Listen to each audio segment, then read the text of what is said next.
So welcome everybody. We are going to talk about strategies for navigating fundraising events in 2021, which is way harder than navigating fundraising events in 2019. So we'll talk through a couple of the challenges and some very specific things to do about it. So welcome. If you haven't joined us before, by the way, we do these about every 2 weeks. We try to tackle topics that fall into the category of things we think are really important, but most people don't know what to do about it. So previous sessions have been around things like millennial major donors, how to navigate donor advised funds. In 2 weeks, I believe, we're doing a session on effective writing for major gift officers, around major gifts, around planned giving. We did something similar about 8 months ago, 6 months ago maybe, and it was the highest rated session we've ever done. So we made a whole bunch of changes and upgrades and some new tips around how to write for texting when you're doing sort of intimate communication with major donors, how to write for email, a couple other things. So that will be in 2 weeks. Really excited to have you here for that as well. Many of you also requested this a while ago, so we put a lot of effort into it. This webinar is approved for 1 CFRE credit. You need to fill out the survey so we can certify your participation. We don't keep records of everybody joining the Zoom. It's also possible, we've had a couple of folks email for sort of record updates because they're getting audited. So if this is important to you, just make sure you do it. If not, CFRE is a professional licensing organization. It's a nonprofit for folks in fundraising. You can check it out. Many of you know what it is already and are well on your way. We also know that a lot of people don't have professional development budgets this year, as some budgets are going to tighten. So hopefully this is helpful. You can also go back and watch other sessions that are also approved for 1 credit. So in case you need it, this is here for you. And a big shout out to other folks on the team who've made that possible. Today's agenda, we'll do some introductions. We'll share some perspectives on 2021. We'll talk through strategies to plan for the fall. We'll then talk about some virtual events that might be happening in between now and then, and what are some best practices that we've seen over the last year, and what are some common mistakes so you can avoid those, really narrow in on making those as effective as possible. And then we'll just talk through some next steps in Q&A. So there's a special Q&A button, by the way, if you're in the webinar session. This is different than last week. Use that. With the questions in the chat, we'll try to keep an eye on them, but for the most part, they're going to get lost with so many people here. So just use the Q&A, and we're compiling those and looking at the most common questions, and we'll get to those at the end. All right, so I know a lot of you on this call, but it looks like we have a lot of new folks as well. My name is Patrick. I'm really lucky to be the co-founder and co-CEO of a company called FreeWill, alongside my wonderful co-founder and co-CEO, Jenny.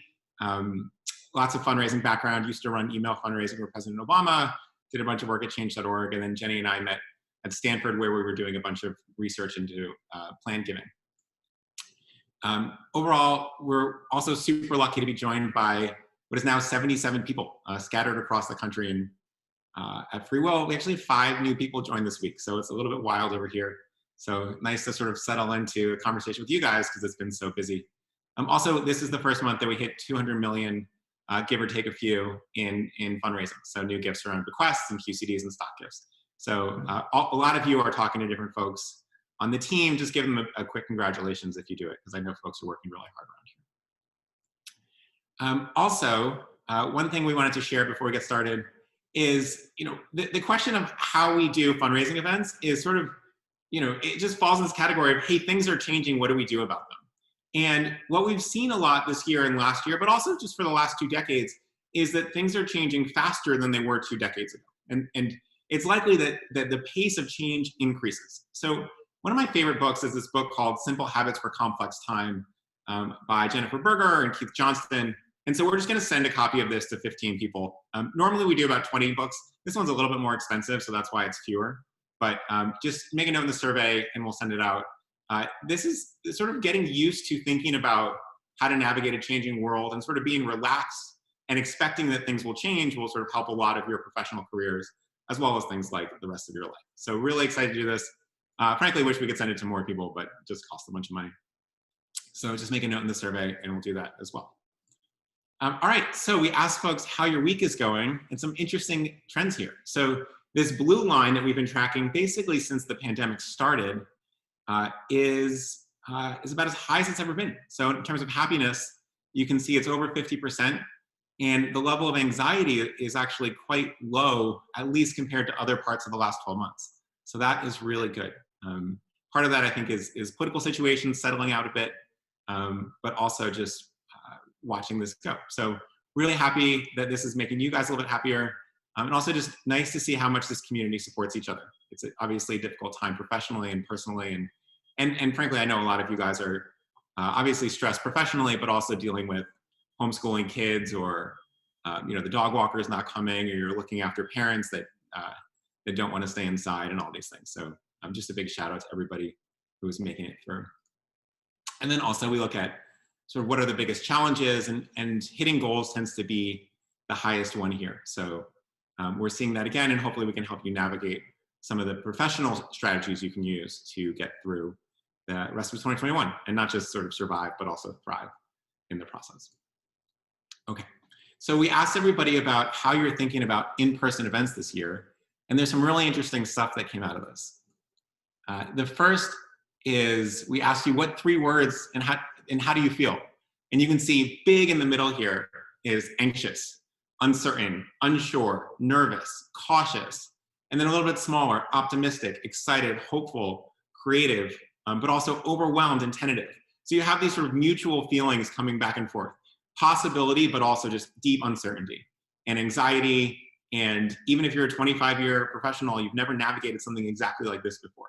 So hopefully we can help a little bit. But also we share this a little bit so you can see what other people are feeling and understand that the emotions you're having around this stuff are very similar to a lot of your peers. So if you're feeling anxious, if you're feeling uncertain, if you're feeling nervous, you can recognize that that's totally normal. And that's actually par for the course across a lot of really smart people at a lot of organizations. We've also asked whether your organization is hosting major in-person fundraising events this fall. And it turns out that it's pretty evenly split. So about 1/3 of folks say, yes, we're definitely holding one. 41%, which is a really big chunk and not surprising that you're here, is we don't know yet. And about only 19% say no. So a really big portion of folks are at least planning or thinking about planning here. But you can see this tentativeness, that uncertainty, that anxiety is really filtering into the choices that we're making right now. So hopefully we can help you make some smarter choices around here. So what are your key challenges for planning? These are the 3 things that really, really dominated. So the first, let's see if this comes up, deciding when to cancel, when to reschedule, when to switch to virtual, that's the biggest one, right? Many of you know how to run events. You just don't know if and when and how you should do it this year. And then almost 60% say meeting fundraising goals. Now, a much smaller number said negotiating with vendors and venues for refunds and things like that. So we were going to cover that, but actually we're taking that mostly out of the presentation so we can really focus on these top 2 concerns for you. So thanks to everyone that filled out the survey in advance. As you know, you might not know what that's actually useful for. It really shapes the conversation that we get to have today, because we can tailor it to the needs that you have. The other thing we're seeing across the spectrum organizations, is that everyone's making a backup plan. So a couple backup plans that we're seeing: hosting hybrid events. We'll talk more about why this might be a bad idea. Having a plan to switch to virtual, only holding virtual events, planning to cancel or reschedule if needed. This might also be a bad idea. We'll talk about that. Only hosting in-person events outside. This is a great luxury if you're from sort of Phoenix or Nevada or Texas. Wisconsin, it's a little bit harder to have November events outside. So those are the big pieces here. So let's start to talk about what timelines might look like in 2021. So this, by the way, is the timeline that we set up back in March 2020. And so some of you might have been in that session. This was about March 18th or something. And a lot of folks were scrambling to figure out what would it mean for fall of 2020 last year. And this is the predictions we made. We said, 0 to 3 months, 0 to 6 months, basically not happening. 6 to 9 months, not going to happen. 9 to 18 months, let's see. And actually, at the time, people thought this was very conservative. So, you really think that we're not going to be able to do stuff in the summer? But it turns out even this was aggressive. Even that actually events hold longer and longer. So, what's changed since then? I mean, you know most of this, so we'll recap it very quickly. 2 vaccines have been authorized for emergency use, and possibly a 3rd from Johnson & Johnson very soon. States have the final say in whom they're releasing vaccines to. Pfizer and Moderna have pledged to additional 200 million doses by the end of March The third vaccine is Johnson & Johnson, which hopefully can ramp up delivery soon. That vaccine is really useful because it can be stored in a basic refrigerator, and in some cases might need only one dose, which could really speed up logistics. And so what do experts say? I mean, we're not here to make predictions. We're here to sort of interpret what they mean for the fundraising world.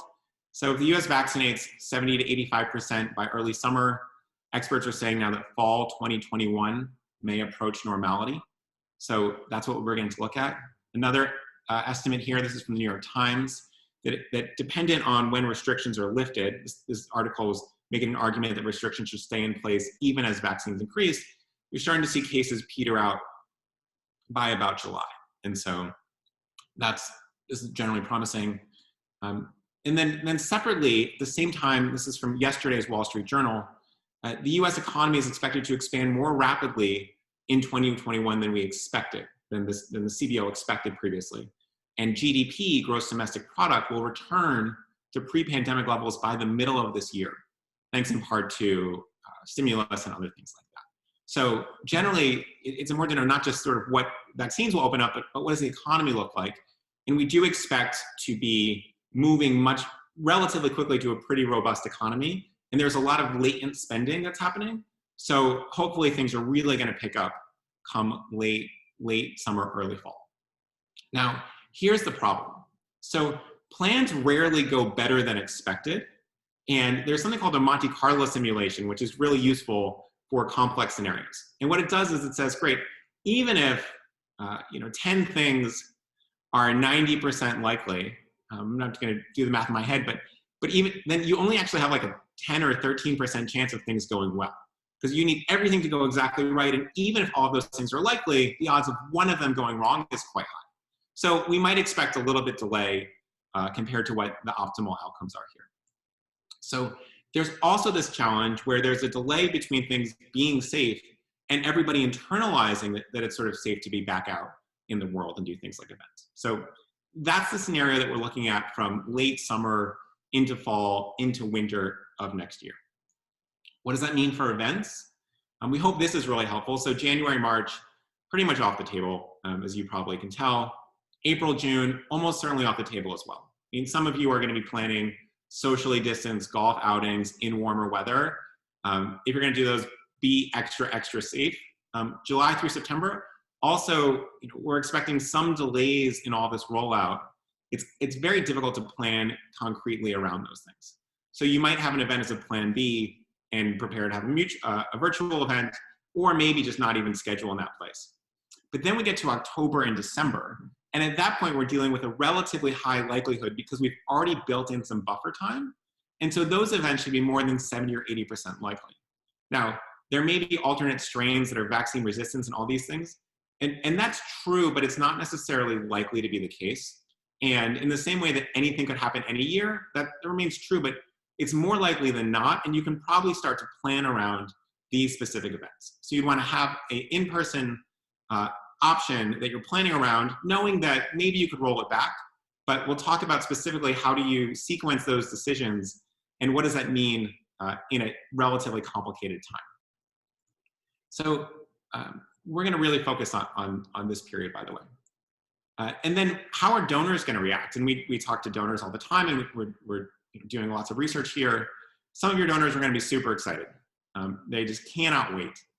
You can sort of tell by some of the news happening around the country that some people are just feeling bottled up and ready to go. And we just need everyone to stay bottled up for a little bit longer. But come fall and come safe date, people are going to be ready to do lots of fun things.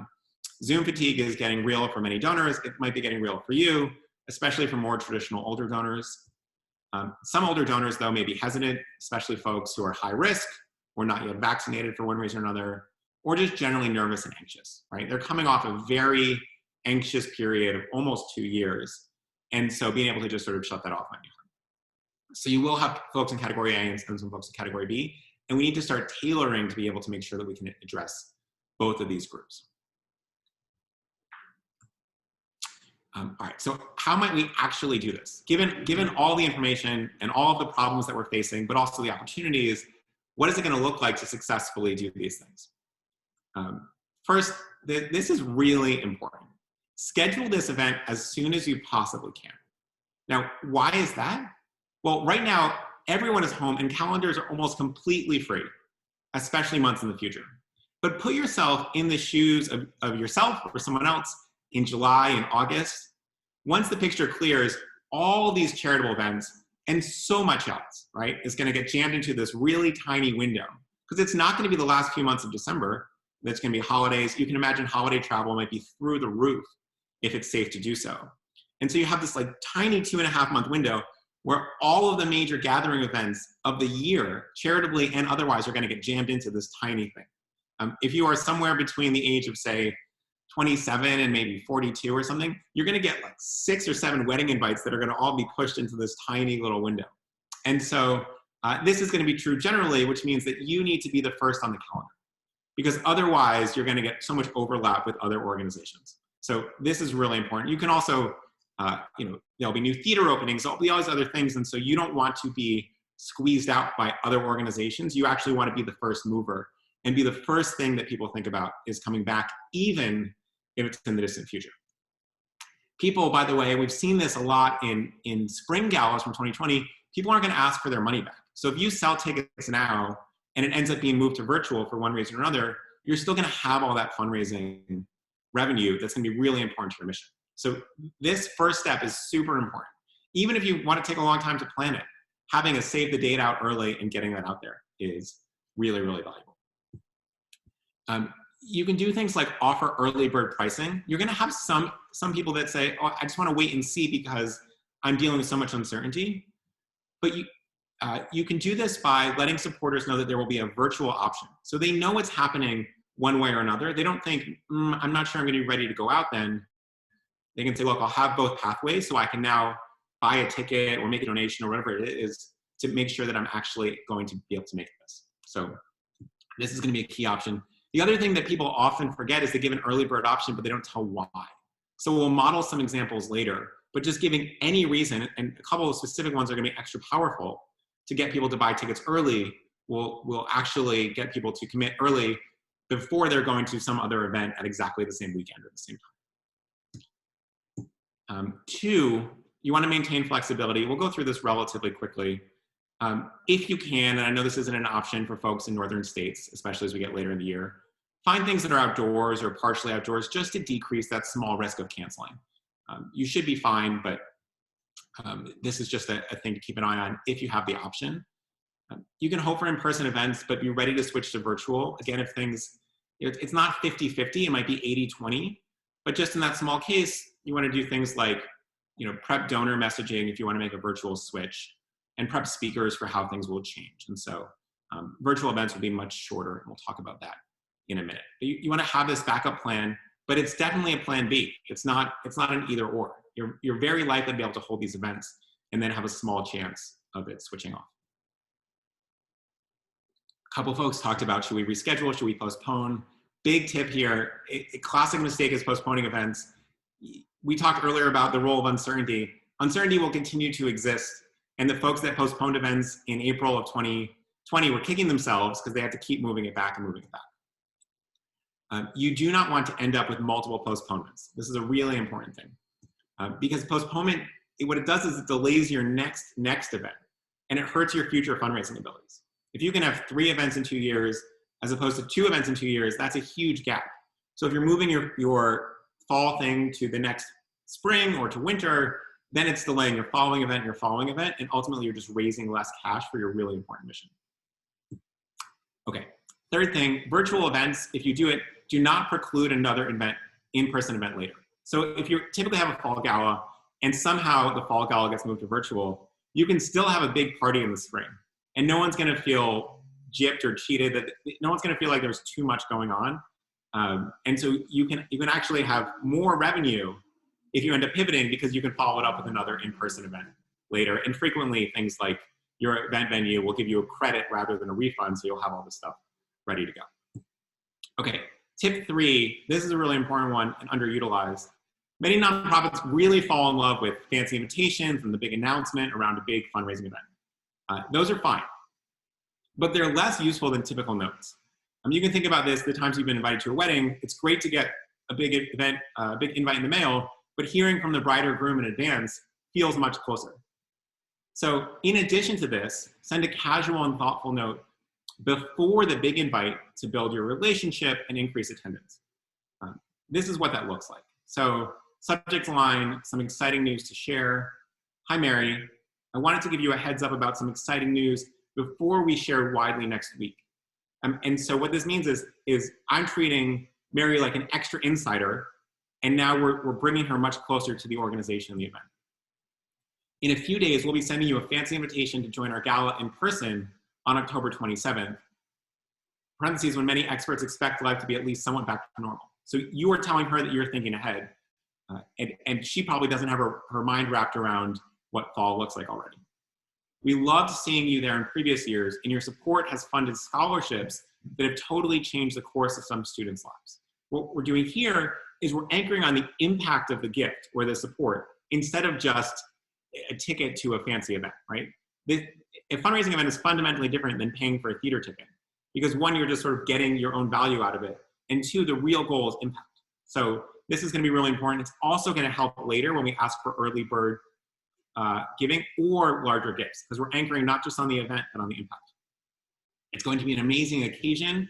Make a note of that word occasion. We'll talk about that in a second. And of course, there will be a virtual option for folks who prefer, right? So now we're saying, Mary's thinking, well, what if I'm not ready? What if the world's not ready? Don't worry, we're going to have your back and you're going to have a path forward either way. And personally, again, coming back to this rapport building, I cannot wait to see you and celebrate all the impact we have together. Talk soon. So quick side note, we'll send the recording and the slides around after, so you can just copy and paste this for your own work, no copyrights, just trying to be as helpful as possible.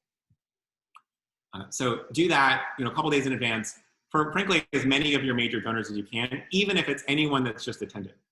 It takes very little time to dash out more of those to another 50, 100, 200 people, maybe even all previous attendees to anything, and that will be really useful. Okay, strategy 3 that's really important. So historically, some of you are relying on businesses to help fund or sponsor these things. But businesses are dealing with cutting budgets and lots of uncertainty. Those of you that are running finances at your own nonprofit can really empathize here. Instead, what we're doing is we're really doubling down on individual giving this year. And individual giving, many of you have told us that, wow, we had a surprisingly great December. We didn't expect it to be so good. And why is that? Well, donors' investments are up in a very strong stock market. Setting aside the sort of nonsense of this week, there's a huge rise in the stock market over the last 2-3 years, even since the pandemic. Also, we talked about this before, but the economy is sort of in a bad spot. Why is it in a bad spot? Because people aren't spending. So the people with lots of money are spending less. They're canceling vacations. They're not going to restaurants. They're not going to theater. They're definitely not traveling to Europe on that really pricey retirement trip they had planned. And especially if your donors are older, they're more educated, or they're wealthier, those are some indications that they're likely to have big investments and be drawing back a lot. So these people are going to be especially ready to give in a really big way. All that pent-up demand is something that you can take advantage of. The key here then is, how do you get bigger gifts from the same people, right? If you've been sort of shuttered and most folks aren't coming, to tour your museum or, other things that might get you new donors, you're really depending on your existing folks to give larger gifts. So some of the research that we've seen is that framing a donation as exceptional, uncommon, and infrequent removes it from comparison with regular disposable income and drives significantly larger gifts. So this is really important here, right? So instead of saying our annual thing is back, you don't want to say annual, you want to say only once a year. This is so important. These things mean exactly the same, by the way, but annual makes it feel like, oh, I've got to do this next year. It's an obligation. Only once a year feels like a really special moment. Those of you that went to restaurants would remember this. Sometimes you'll go to a restaurant and they'll say, oh, what's the occasion? And you'll say, oh, it's my partner's birthday. It's our kid's, graduation. You say, oh, great. And part of that is to get you to think, oh, this is a special occasion, therefore I'm going to spend more money. Because if it's just a Wednesday and we just need to eat, we're probably going to pare down on the things we order compared to a special occasion where you can actually go above and beyond. This is also, because we have this time now between now and the actual event, you can use this moment to transform your donors' giving. So with early invites, you can offer donors different ways to pay. And because many of you who are gift officers aren't on the road all the time, you can actually walk them through some of these options. So things like donor advised funds or qualified charitable distributions, which are gifts out of your IRA for folks that are over 70, and then stock gifts in particular, can all be used to help purchase these tickets. We'll talk more about a restriction in a second. And if you get a gift out of these, they'll result in much higher gifts. So this is really important because it is so much easier and so much more efficient for you to double your average donation size than to double your attendees. Now, even if you could double your attendees, it's still not better.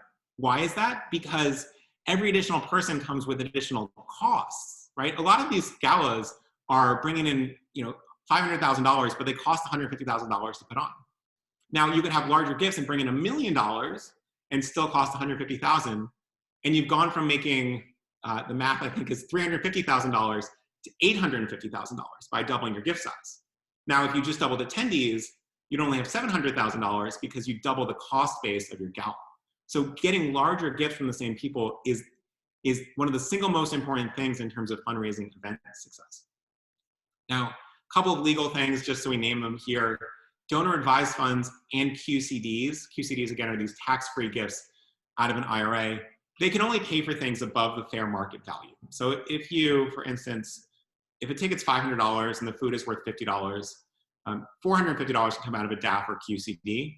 Now, if you have 4 months before the event, this is pretty easy to manage, and you can just walk somebody through it. Someone with a donor advised fund will do this, and then they'll make a larger gift. Stock gifts, by the way, and most people don't know this, they can be used for the whole ticket, right? Why is that? Donors save on capital gains because you as a nonprofit don't pay for capital gains taxes. So if a donor transfers a stock, they save on capital gains for the whole gift, and then they get a big, but not a full deduction for the same reasons of DAF and QCDs, right? You can't basically buy food with tax-free money. Only things above that count as deductions, but this is a really big thing. And then we've talked a lot more about stock giving and why it's so powerful in other sessions, but you'll get dramatically larger gifts if someone's paying in stock. You might be averaging 3 or 4 or 5 times larger, and this is the moment, right? Remember that occasion level, that occasion language, special occasion, do this. This is the moment where you'll transform giving. Why would you do this? Because, I hope these notes are on the next slide.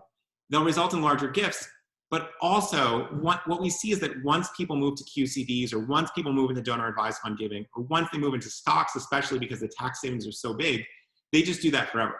And so with this moment, you've transferred not just this gift, but the next gift and the next gift and the next gift from $500 to $3,000 or from $3,000 to $30,000. And so your job gets incrementally easier every time you make a switch because then the donor's used to it. And frankly, these gifts are much easier than people think they are. So that is really important. If you're doing only virtual events, it's an even better time because stocks and QCDs and donor advised funds can all be used in its entirety. Most tax advisors would tell you that there's not real value being transferred in a virtual gala the same way there might be in an actual gala. So really important. Okay, so we talked about the pre-invite email. The post-invite email is also super important. So after fancy invitations go out, send another note a week or so after, right? So you're basically doing this big official channel, and then you are playing the role of hand-holding before and after. This will help get larger gifts, and it will encourage people to donate early. So here's what that looks like. Subject line is more info about the big October event. Hi, Mary. I'm sure you saw the big invite that went out. I'm so excited for the event. First, I wanted to let you know that many donors are choosing to get tickets early, and it's been wonderful. Early support does wonders to help us plan and helps us make an impact right away on our students with no need to wait until fall. So now we're giving a key reason why early support is helpful. Second, many donors are choosing to mark the occasion, remember we talked about the special language, with their first gift of stock instead of using cash. This way, they save on 2 types of taxes and can give more at less cost, right? So you have this win-win and the space and time to actually think about it because Mary's mostly home right now trying to navigate this. I'd be happy to talk you through it, or you can use this tool to learn more and easily make a gift. So in this case, they'd have access to some stock tool or help them go forward with it. Talk soon, Patrick. So again, we have this bookended approach where it's informal, very formal and fancy, raising the status of the event, and then informal again, just as the person who's coaching you and supporting you through the type of impact that you want to make. One thing that people miss about this is that it's a huge, huge opportunity for planned gifts. Now, most people don't think about galas as planned giving times, but I'll show you how to leverage that in a way that can be really, really effective. So remember, and some of you might not know this yet, but planned gifts are through the roof right now. So we're seeing just massive amounts of planned gifts being made as more people do their estate plans because of pandemic thoughts and everything else, and their home, so they have more time to sort of get their affairs in order. And we're seeing this move towards what's typically been called the $68 trillion wealth transfer, which is as baby boomers age, where does all that money go? Now, fun fact is that $68 trillion is actually going way up. Why is that? Well, because boomers are spending less money and the stock market's just off the chart. So that $68 trillion is like a 2017 to 2018 estimate, and it might be more like 75 or 80 at this point. So really important to figure out how do we allocate more and more of that money into the really high impact stuff that y'all are working on. So this is just to show you, I mean, it's sort of nuts to look at graphs like this. This is a graph on FreeWill, which is actually at this point close to the top estate planning tool in the country. You can see how you look at January 20 and that big jump early in pandemic through March and April, a little bit of dip again, and then now we're at December, January, and it's almost it's 3 or 4 times higher than it was a year ago, and it's almost even higher than that afterwards. So this is the moment, right? Your next 4 months, you can get all of your planned gifts for the next 3 years in if you really work at it. So how would we do this with a gala? It sort of feels weird and counterintuitive. Here's a tip that works really well. So the phrase, "can we honor you," is an extremely compelling message to surface and generate new gifts. So you would say something like this: many people from 18 to 88, it's important to make it feel like we're not really picking on old folks here, right? That actually you want people across the board to be making planned gifts, because even the younger folks that do it will increase their giving in other types pretty quickly. So many people from 18 to 88 choose to include a gift to the land trust in their will or testament. Among other things, we'll be honoring many of these people at our big gala in October. If you put us in your plans, just let me know by email so we can include you, right? So this is a really cool moment. What are we doing here? A couple things. We're giving you a sense of urgency on why you should let us know. It's one of the hardest things in planned giving is figuring out urgency. 2, we're signaling that a lot of people are doing this. So we're using social proof to make it really common. Also, we're saying, and if you're interested in joining this group, click here to use our free tool to get started on your estate plans and a planned gift today. So, other people will have different routes to do this. Whatever your organization uses is great, but you can once people are in the mindset, you introduce this, not as an ask, but as a, hey, we want to make sure we're thanking you. Let's double check our records here. This is really, really compelling and just a really sort of low lift way to generate a lot of planned gifts and planned gift notifications. Okay, so some of you have talked about running hybrid events, and I want to talk you out of it. So here's how we think about this. Hybrid events are like houseboats. Now, sort of an old phrase of a bunch of different things. People talk about impact investing like a houseboat, and that it's neither a very good house nor a very good boat. So when you try to have a hybrid event, it sort of ends up being pretty mediocre on both sides because it's just very, very hard to do. Lots of organizations want to try to host these. This is how you do it. So just don't host them at the same time. It is really hard to run a good event. It's really hard to run a good virtual event. Trying to do both at the same time is basically impossible unless you're a television studio who's been watching and sort of broadcasting live sports for 20 years. So don't do it. Attention spans are very different for virtual events versus in person. Your virtual event should be like an hour or 45 minutes or 50 minutes, and your in-person event should be 2 to 3 hours. And so what you want to do here is you want to schedule the virtual option for the day before or the day after. So you can still run the event, you can still have a virtual option, but the idea that someone wants to be on Zoom watching other people drink wine and eat dinner for 3 hours is just not a good idea.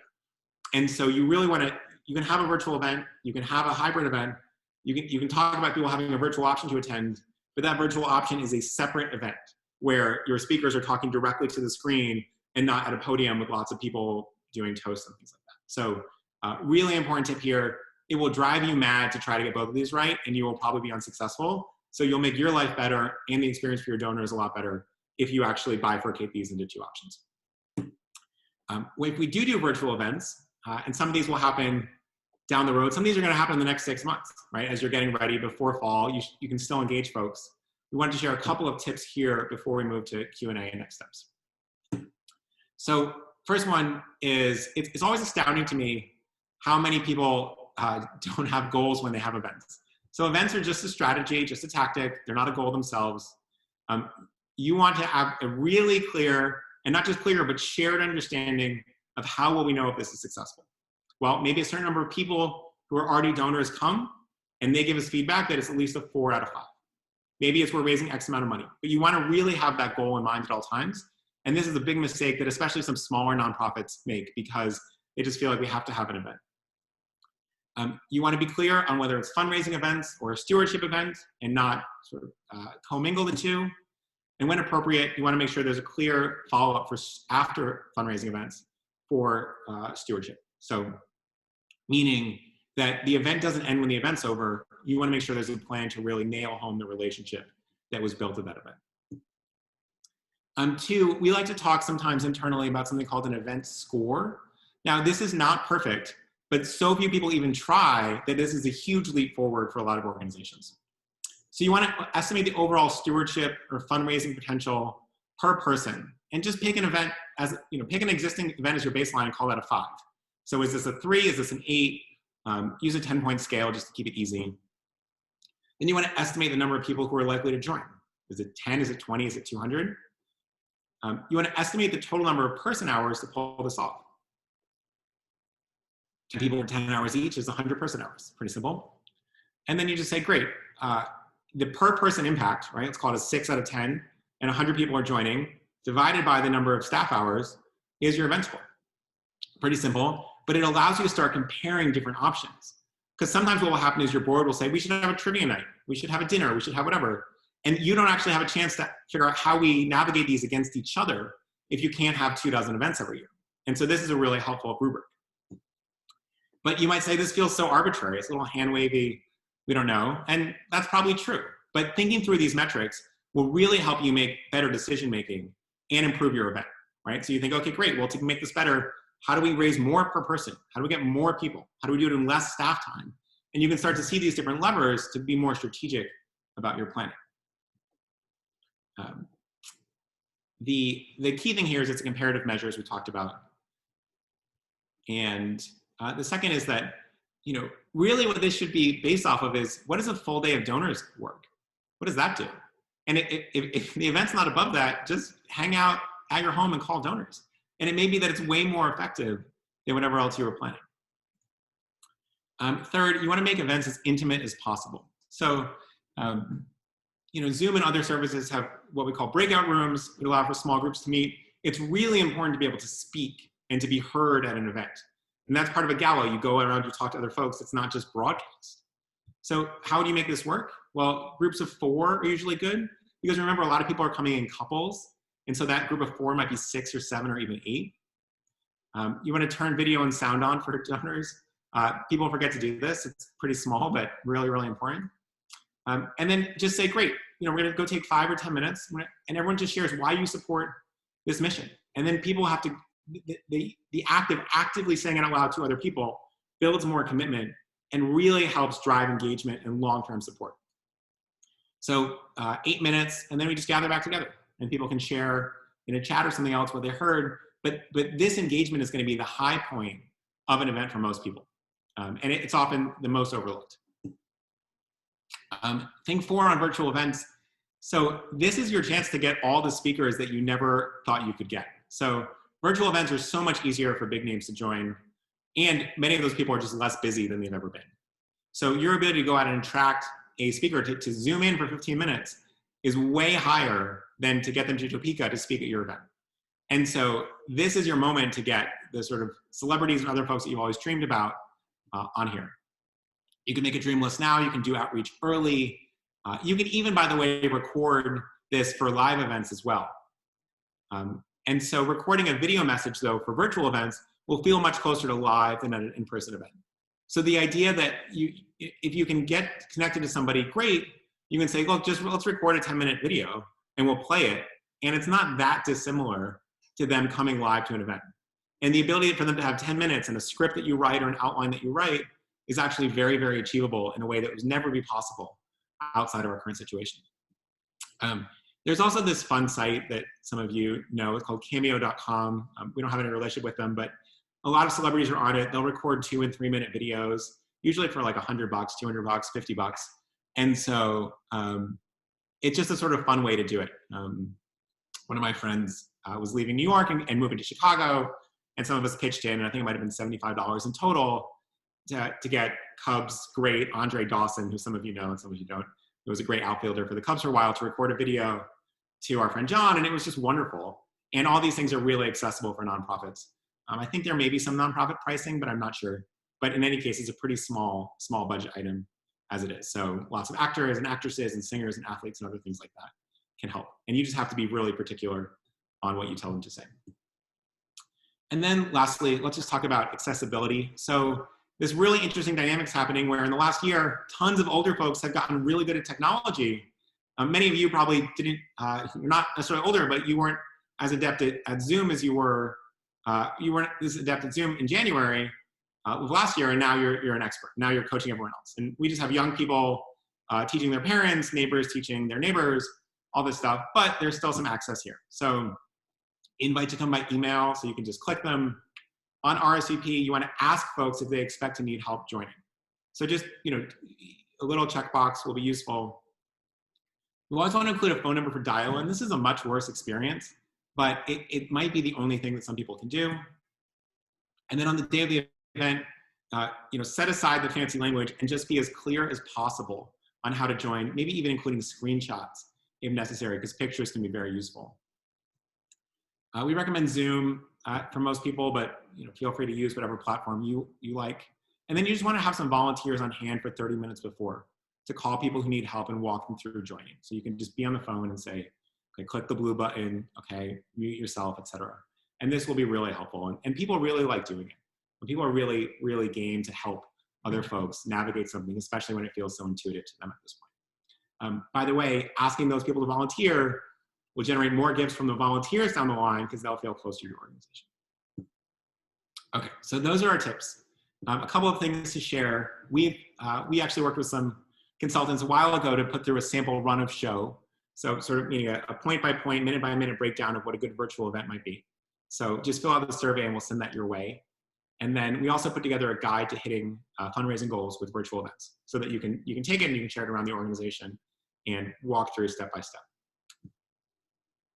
We are, I guess next Thursday, excuse me. We'll do a short 30-minute demo of planned and major giving tools, some case studies. I won't be there. My colleagues, Alyssa and David, who are smarter with better smiles than me, will be there and they'll walk you through it. You can RSVP in the survey if you want to join that. And then if you want a one-on-one walkthrough of any of the tools that FreeWill provides around getting better stock gifts, getting a lot of planned gifts, or these QCDs out of an IRA. They've raised about a couple $2 billion for charity. We're really proud of them. So if you want to just sort of take a look at them, someone's happy to walk you through them, and you can make a note in the survey as well. All right, last thing, reminder of this book. My colleague Simone just put this in the chat, so that should be in the chat for you right now. Fill that out, and we'll make a gift. We'll put your name, your address. Some of you will be able to send this book. Hopefully, you'll get one. So to that, we're going to take a 60-second break. I'm going to read all of the questions to figure out what we should answer first, and then just take this moment, if you don't mind, to fill out the survey, and then we'll come right back in about 60 seconds.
Great.